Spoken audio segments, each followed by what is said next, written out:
Hello everyone. एक नया recruitment जिसका आप बेसब्री से वेट कर रहे थे, that was central pollution control board, जिसका इनिशियल एक short notification last 8th of March को रिलीज किया गया था। उसके बाद आप सभी लोग इसका बेसब्री से इंतजार कर रहे थे डिटेल नोटिफिकेशन आने का, जिसका डिटेल नोटिफिकेशन आज रिलीज किया जा चुका है। या 7 अप्रैल से आपका रजिस्ट्रेशन प्रोसेस भी इसका स्टार्ट हो चुका है। तो अब आपको मैं कंप्लीट जानकारी आज इस वीडियो के थ्रू दे देता हूं।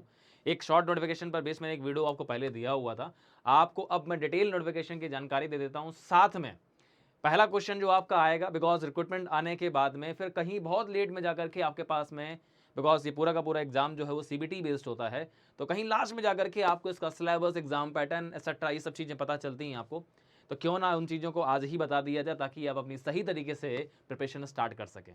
तो चलिए इस वीडियो के अंदर सारी इन्फॉर्मेशन मैं आपको देता हूँ, चाहे वो आपका एज से रिलेटेड हो, चाहे वो क्वालिफिकेशन से रिलेटेड हो, चाहे वो पोस्ट से रिलेटेड हो, या फिर आपका सिलेबस और एग्जाम पैटर्न से रिलेटेड हो।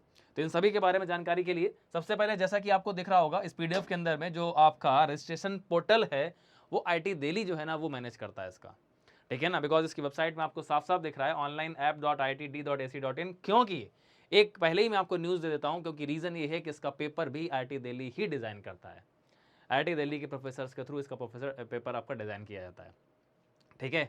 चलिए, तो इसको अगर आप ओपन करेंगे इस पीडीएफ को, तो यहाँ पर आपके पास में चीज़ें देखेंगे। सबसे पहले तो हमारे पास, जैसा कि आप लोगों ने देखा था कि आपका ये लगभग 1 महीने पहले एक शॉर्ट नोटिफिकेशन आपको दिया गया था, ठीक है ना। अब डिटेल नोटिफिकेशन रिलीज़ किया जा चुका है।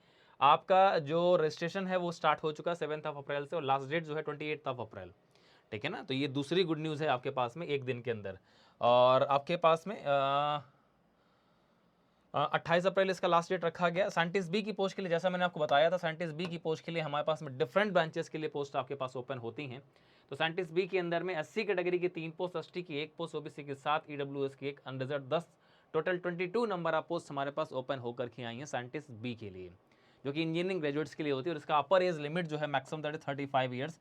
मैंने पहले भी आपको बताया हुआ है कि यहाँ पर काफ़ी सारे लोग, काफ़ी लम एज तक जो है ना लोग यहाँ पर अप्लाई कर सकते हैं, ठीक है ना। देन हमारे पास असिस्टेंट लॉ ऑफिसर कि हमारे पास में 1 पोस्ट है, सीनियर टेक्निकल सुपरवाइजर की 2 पोस्ट हैं, बाकी ये सारी पोस्ट हमारे पास एक नॉन टेक्निकल पोस्ट हैं, ठीक है ना।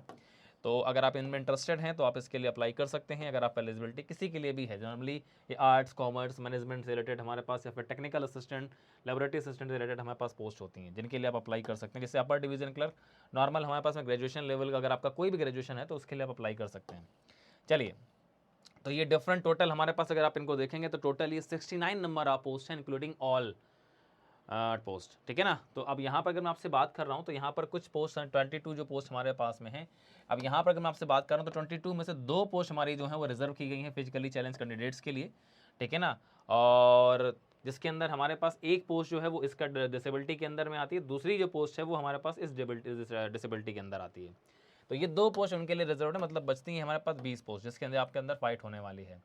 और दूसरी चीज़ ये है हमारे पास में कि आपके पास में, हाँ, क्राइटेरिया अगर मैं बात कर रहा हूँ तो SC ST में 5 साल का रिलैक्सेशन आपका, ओबीसी में 3 साल का, मतलब 35 + 38 एंड 40 ईयर्स तक SC ST के कैंडिडेट्स के लोग जो है ना वहाँ यहाँ पर अप्लाई कर सकते हैं। बाकी फिजिकली चैलेंज के अंदर भी आपको रिलैक्सेशन आपको मिल जाता है। तो ये मैं पहले भी एक वीडियो के अंदर आपको बता चुका हूँ आपको इस क्राइटेरिया को लेकर के, ठीक है। चलिए, एंड इसके बाद हमारे पास में अगर मैं आपसे बात करता हूँ तो वो आता है हमारे पास क्वालिफिकेशन को लेकर के। ये याद रखिएगा कि आपका जो भी सर्टिफिकेट्स हो करंट फाइनेंशियल ईयर के होने चाहिए, ये खास करके याद रखिएगा, मैं बार बार आपको ये चीज़ें रिपीट करता हूँ, ठीक है। तो साइंटिस्ट बी के अंदर में कौन कौन से फिजिकली चैलेंज डिसेबिलिटीज़ अप्लीकेबल हैं वो यहाँ पर साफ साफ मेंशन किया गया है। तो आप इनको एक बार ध्यान से देख लीजिएगा, ठीक है ना, कि किस कैटेगरी के में किस लेवल का आपका जो डिसेबिलिटी है। चलिए, अब यहाँ पर आती क्वालिफिकेशन की बात। सबसे पहले नंबर ऑफ पोस्ट तो पता चल गई, टोटल नंबर ऑफ पोस्ट। अब बिकॉज जैसा कि मैं आपको पहले भी इन्फॉर्मेशन दे चुका हूँ कि यहाँ पर हमारे पास जो पोस्ट होती हैं वो सभी ब्रांचेस को मिला करके होती हैं। तो अगर मैं आपसे बात कर रहा हूँ साइंटिस्ट बी के लिए, तो हमारे पास बैचलर्स डिग्री इंजीनियरिंग और टेक्नोलॉजी रिकॉग्नाइज यूनिवर्सिटी से, इंस्टीट्यूशन से पहली जो है वो इन्वायरमेंटल इंजीनियरिंग। जनरली हमारे पास इन्वायरमेंटल इंजीनियरिंग और केमिकल की पोस्ट मिक्स होकर के आती थी, बट इस बार हमारे पास इन्वायरमेंटल इंजीनियरिंग की सेपरेट पोस्ट उन्होंने लिखी है, that is 4 post. Civil engineering की 3 पोस्ट हमारे पास में, इंस्ट्रूमेंटेशन एंड इंजीनियरिंग की हमारे पास 2 पोस्ट है, केमिकल की अनफॉर्चुनेटली 1 पोस्ट है केवल, एंड मैकेनिकल इंजीनियरिंग की भी 1 पोस्ट है, आर्टिफिशियल इंटेलिजेंस की भी उन्होंने इस बार 1 पोस्ट निकाली है, that is a new post, and computer science की भी 1 पोस्ट है, इन्फॉर्मेशन टेक्नोलॉजी की भी 1 पोस्ट है। तो टोटल हमारे पास अगर देखा जाए तो इंजीनियरिंग डिसिप्लिन के अंदर में 4 + 3 7 14 पोस्ट हमारे पास टोटल निकल करके आई हैं आपकी साइंटिस्ट बी के अंदर में, ठीक है ना। और इसके बाद हमारे पास केमिस्ट्री की 3 पोस्ट हैं हमारे पास में, एनवायरमेंटल साइंस की 3 पोस्ट हैं, माइक्रोबायोलॉजी की भी 2 पोस्ट उन्होंने ओपन की हैं। जिनके पास मास्टर्स डिग्री है उनको यहाँ पर बेनिफिट मिल जाता है, ठीक है ना। तो जब आप इंटरव्यू के लिए जाएंगे तो आपके पास जो मास्टर्स डिग्री जिनके पास भी है उनको यहाँ पर एक तरह से बोला जाए तो प्रेफरेंस मिलती है। और सिमिलरली जो भी हमारे साइंस कैंडिडेट्स हैं उनको भी अगर नेट क्वालिफाइड या पीएचडी है तो उनको प्रेफरेंस मिलती है। तो ये हमारे पास टोटल 22 पोस्ट का क्या है आपका डिटेल्स है, ठीक है ना। कोई दिक्कत नहीं है, हमारे लिए एक पोस्ट अगर है तो हम एक पोस्ट के लिए भी फाइट कर सकते हैं, हमारा काम है फाइट करना, ठीक है ना। बाकी अगर आप देखेंगे तो बाकी भी चीज़ों का हमारे पास यहाँ पर आपका एलिजिबिलिटी क्राइटेरिया दिया हुआ है।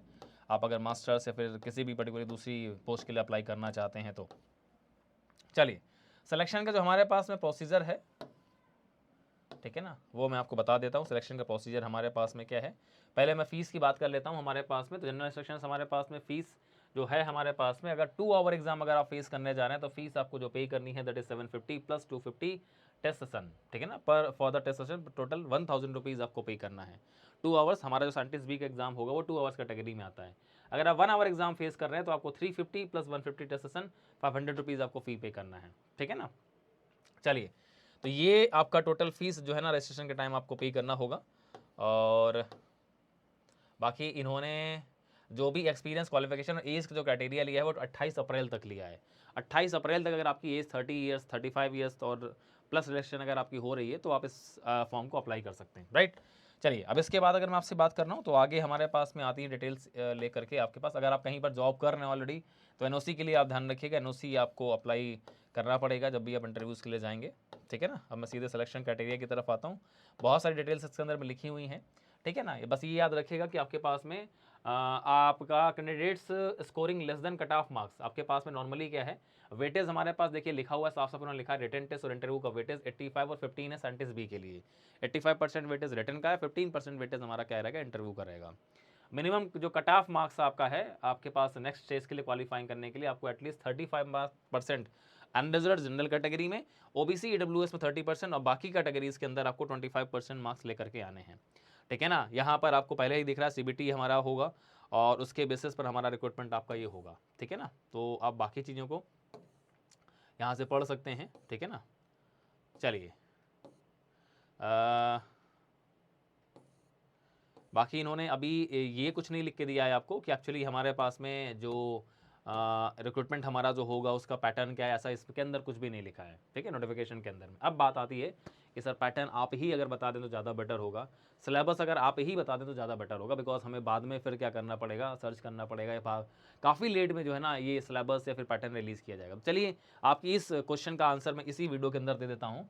तो सबसे पहले बात करते हैं लास्ट ईयर 2023 के अंदर जो वैकेंसी निकल करके आई थी जिसका एग्जाम मैंने खुद भी दिया था, ठीक है। तो यहाँ पर अगर मैं बात कर रहा हूँ तो हमारे पास में जो एग्जाम का पैटर्न है, एग्जाम पैटर्न पहले मैं आपको क्लियर कर दे रहा हूँ फिर मैं आपसे सिलेबस की बात करूँगा, ठीक है ना।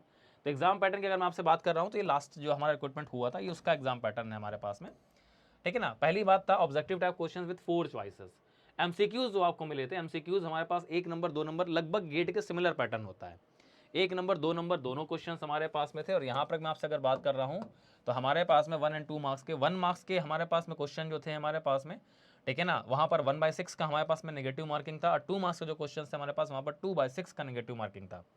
इसके अलावा आपको एमएसक्यू क्वेश्चंस भी मिलेंगे 1 और 2 मार्क्स के अंदर में, जिसके अंदर एक से ज़्यादा हमारे पास क्वेश्चंस आंसर सही होंगे और इसके अंदर कोई नेगेटिव मार्किंग नहीं है। इसके अलावा एनएटी क्वेश्चंस भी आपको मिलेंगे जहाँ पर 1 और 2 मार्क्स क्वेश्चंस आपको मिलेंगे, राइट। ये एग्जाम का पैटर्न पता चला, मतलब एमसीक्यू एमएसक्यू एनएटी जैसा गेट के अंदर होता है बिल्कुल सेम चीज़ आपको मिलेगी। क्यों ऐसा मिल रहा है, बिकॉज आईआईटी दिल्ली पेपर इसका डिजाइन करता है। चलिए अब आती है नेक्स्ट चीज़ हमारे पास कि सर नंबर ऑफ क्वेश्चंस कितने कितने होंगे ये भी तो बता दीजिए प्लीज़। तो नंबर ऑफ क्वेश्चंस की अगर मैं बात कर रहा हूँ तो यहाँ पर साफ साफ आपको मैं पहले मेंशन कर दे रहा हूँ साइंटिस्ट बी जो कि 2 घंटे का एग्जाम आपका होगा, ठीक है ना। 2 घंटे का जो आपका एग्जाम होगा साइंटिस्ट बी के लिए, 2 घंटे के एग्जाम के लिए 1000 रुपीज़ फीस आप पे कर रहे हैं। यहाँ पर एमसीक्यूज हमारे जो होंगे वो आपके पास में 1 नंबर के 20 क्वेश्चंस मिलेंगे और 2 नंबर के 10 क्वेश्चंस, टोटल 40 मार्क्स का हमारे पास हो गया एमसीक्यू वाला पार्ट। एमएसक्यू और एनएटी को मिलाकर के टोटल आपके पास में 10 क्वेश्चंस होंगे 1 मार्क के, 10 क्वेश्चन 2 मार्क के होंगे, टोटल हो गया 30। टोटल 70 मार्क्स का क्वेश्चन होगा और टोटल नंबर ऑफ क्वेश्चन जो होंगे वो 50 क्वेश्चंस आपको मिलेंगे। तो टोटल आपके हो गए 50 क्वेश्चंस, ठीक है ना। एंड टोटल जो मार्क्स है हमारे पास में वो 70 मार्क्स आपको फेस करना है। ये हमारे पास हो गया आपका एग्जाम का पैटर्न। अब आती सिलेबस की बारी। सर सिलेबस क्या रहता है हमारे पास में, तो जैसा कि यहाँ पर पहले ही मेंशन किया जा चुका है, जो सब्जेक्ट अगर आप कोई भी आप ब्रांच से अगर बिलोंग करते हैं, जैसा कि यहाँ पर मेंशन है, तो सब्जेक्ट हमारा सीधे उन्होंने मेंशन किया था कि जो भी हमारा सिलेबस था गेट 2022 का केमिकल का paper, chemistry, civil, computer science, environmental engineering, जो एनवायरमेंटल साइंस वाले लोग हैं उनका सिलेबस ये है। इस बार एनवायरमेंटल साइंस की हमारे पास जो पोस्ट आई हैं, ठीक है ना, उनका सिलेबस ये है। इन्फॉर्मेशन टेक्नोलॉजी या कंप्यूटर साइंस के जो लोग हैं उनका सिलेबस हमारे पास में ये रहेगा, ठीक है ना, उनका सिलेबस हमारे पास में ये रहेगा, ठीक है ना। और जो 1 आवर का एग्जाम होता है इसके कैटेगरी के अंदर आप लोग आते नहीं है, ये हमारे नॉन टेक्निकल पोस्ट होती है, उनके लिए हमारे पास रहता है, तो इसके अंदर जनरली एप्टीट्यूड और वो क्वेश्चंस आपको मिलेंगे, ठीक है ना। तो ये आपके लिए मतलब का नहीं है। तो ये हमारे पास हो गया आपका एग्जाम पैटर्न और सिलेबस हमारे पास है। तो सीधी सी बात आपको एक आइडिया पता चल रहा है कि एआई का जो सिलेबस हमारा आपका अभी रिसेंटली जो गेट के अंदर आपने देखा, ठीक है ना, तो वो सिलेबस आपको मिलेगा। आईटी सीएस का सिलेबस यहाँ पर मेंशन किया जा चुका है, एनवायरमेंटल इंजीनियरिंग, कंप्यूटर साइंस, सभी का सिलेबस हमारा जो है गेट का सिलेबस है, ठीक है। तो अब इस चीज़ के बेसिस पर अपनी प्रिपरेशन आप स्टार्ट कर सकते हैं। क्वेश्चन का पेपर का पैटर्न आपको पता चल चुका है। एक बार मैं तब भी आपको एक बार सिलेबस फिर से जो 2022 में जो रिलीज़ किया था इन लोगों ने, वो वाला पार्ट मैं आपको फिर से एक बार शो कर दे रहा हूँ, ठीक है ना। तो साइंटिस्ट बी के लिए हमारे पास डिसिप्लिन सिविल था, केमिकल था, हमारे पास एनवायरमेंटल था। इनके लिए जो सिलेबस हमारे पास एसेंशियल क्वालिफिकेशन ड्यूरेशन 2 घंटे का था। सिलेबस जो दिया गया था वो गेट एग्जाम इन्होंने फिर से मेंशन किया था, फिर से निकाला था। गेट एग्जाम का जो सिलेबस था सिविल, केमिकल, एनवायरमेंटल इंजीनियरिंग का वही सिलेबस हमारे पास में था। सिलेबस का लिंक भी इन्होंने दिया था, 2022 में आईटी खड़गपुर ने पेपर बनाया था तो उसका लिंक भी दिया था, ठीक है ना। तो उसका आप सिलेबस फॉलो कर सकते थे। तो ऑब्वियसली हमारे पास इस बार भी अगर आप वेट करेंगे तो आपके पास फिर से यही चीज़ निकल करके आएगी जो हमारा गेट 2025 का है, 2024 का बोल सकते हैं, वो 2024 का 25 का जो गेट का सिलेबस था वही आपका सिलेबस होगा, ठीक है ना। इस एग्जाम का भी पेपर का पैटर्न भी लगभग गेट के सिमिलर ही रहता है, बिकॉज क्वेश्चन अगर आईटी डिजाइन कर रहा है तो कुछ ना कुछ गेट के सिमिलर होगा, ठीक है ना। तो पहला आपको सीबीटी, देन आपको इंटरव्यू भी इसका फेस करना पड़ेगा। तो ये है आपका इस एग्जाम का पैटर्न। तो लास्ट जो हमारे पास पोस्ट आई थी, जब मैंने बताया था आपको, ये वीडियो के अंदर दिखाया भी था, तब जो पोस्ट आई थी 34 पोस्ट थी हमारे पास में सिविल, केमिकल, एनवायरमेंटल की, और 4 पोस्ट सीएस और आईटी की थी, ठीक है ना। तब जो लास्ट हमारा रिक्रूटमेंट आया था, इस बार ये हमारे पास नंबर वेरी कर चुका है, ठीक है ना। तो उम्मीद करता हूँ कि आपको सारा इन्फॉर्मेशन मिल चुका होगा। अब रह गई कट ऑफ वाली बात कि लगभग कितना कट ऑफ किया, तो कट ऑफ को डिक्लेयर नहीं किया था सीपीसीबी ने, ठीक है ना। बस जनरली एक शॉर्ट लिस्टिंग हमारे पास हुआ था और शॉर्ट लिस्टिंग से सीधे एक मेल आया था इंटरव्यू के लिए, देन फाइनल सिलेक्शंस हुए थे, ठीक है ना। तो ऑफिशियली कोई सीपीसीबी जो है ना वो कट ऑफ डिक्लेयर नहीं करता है। तो आप लोग अब इस एग्ज़ाम के लिए अपना एप्लीकेशन फॉर्म फिलअप कर दीजिए और उसके बाद में आप इस एग्ज़ाम के लिए प्रिपेयर करना स्टार्ट कर सकते हैं, ठीक है ना। तो ये डिटेल्स थी पूरी की पूरी आपकी सेंट्रल पॉल्यूशन कंट्रोल बोर्ड के रिक्रूटमेंट से रिलेटेड, जिसका आप बेसब्री से इंतजार कर रहे थे। बाकी इससे रिलेटेड कोई भी इन्फॉर्मेशन अगर आपके मतलब की होगी तो मैं बहुत जल्द आपको शेयर करूंगा। और आपके जितने भी केमिकल इंजीनियरिंग के स्टूडेंट्स हैं तो उन सभी के लिए सीपीसीबी का टेस्ट बिल्कुल रेडी है, मैंने पहले ही बताया था, ठीक है ना। तो आपको मे बी कल से या फिर जब भी आपको, जैसे ही मैं लॉन्च करूंगा टेस्ट सीरीज़, आपको मैं एक बार नोटिफाई कर दूंगा और आप जा करके हमारा केमिकल इंजीनियरिंग के जितने भी लोग रिक्रूटमेंट में पार्टिसिपेट कर रहे हैं तो वो लोग जा करके टेस्ट सीरीज़ में अपना अपीयर होकर के और प्रैक्टिस स्टार्ट कर सकते हैं, ठीक है ना। तो चलिए इस वीडियो में फिलहाल इतना ही रखते हैं, आगे आपसे मुलाकात करेंगे एक नई इन्फॉर्मेशन के साथ। जितने भी केमिकल इंजीनियरिंग के स्टूडेंट्स हैं, अगर आपको इस एग्जाम को फेस करना है तो आप सभी जानते हैं हमारा सबसे बेस्ट पार्ट जो है वो है प्रैक्टिस।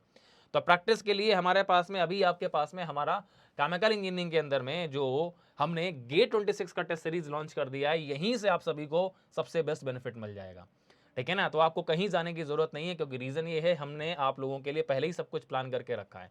तो टेस्ट सीरीज ऑलरेडी जो गेट का आपका है, अगर आप उसको भी अगर दे रहे हैं तो भी आपका ये ऐसे बहुत सारे एग्जाम जो आपके होते हैं उनके निकलने की प्रोबेबिलिटी बढ़ जाती है, ठीक है ना। तो ऑलरेडी आपका गेट 26 का टेस्ट सीरीज हम लॉन्च कर चुके हैं, 170 टेस्ट आपको मिल रहे हैं, ठीक है ना। अभी आपके पास में ऑफर प्राइस में ये 1599 1600 रुपए में अवेलेबल है।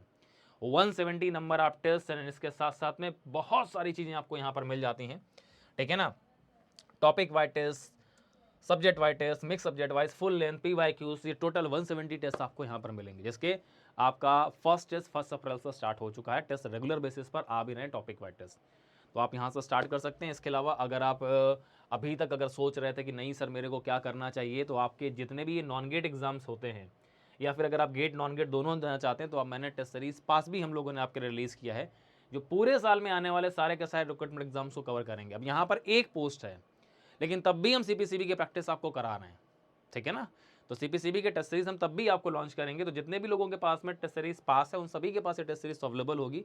अगर आप इसको सेपरेटली परचेज करना चाहते हैं, सेपरेटली परचेज करने के लिए भी सीपीसीबी की टेस्ट सीरीज अवेलेबल होगी, ठीक है ना। तो आप जाकर के यहाँ से परचेज कर सकते हैं test series pass for the GATE और गेट प्लस नॉन गेट दोनों एग्जाम के लिए, ठीक है ना। तो ये आपके पास अवेलेबल है। अगर आपका सेपरेट अगर हम अवेलेबल कराएंगे तो आपको यहीं पर नीचे लोअर सेक्शन के अंदर सीपीसीबी की टेस्ट सीरीज देखना स्टार्ट होगी, ठीक है। तो प्रैक्टिस जितना आप बेस्ट करेंगे उतना ही आपके यहाँ सिलेक्शन के चांसेस भी बढ़ जाते हैं, ठीक है ना। तो चलिए इस वीडियो में फिलहाल इतना ही। अगर आप इस चैनल पर नए हैं तो चैनल को सब्सक्राइब करना मत भूलिएगा, बिकॉज ऐसी बहुत सारी इन्फॉर्मेशन डिटेल फॉर्म में आपको इस चैनल के थ्रू मिलती रहती है। तो चलिए आपसे मुलाकात करेंगे एक नए वीडियो में, तब तक के लिए आप सभी को thank you, good bye, take care and best of luck. Thank you बेटा।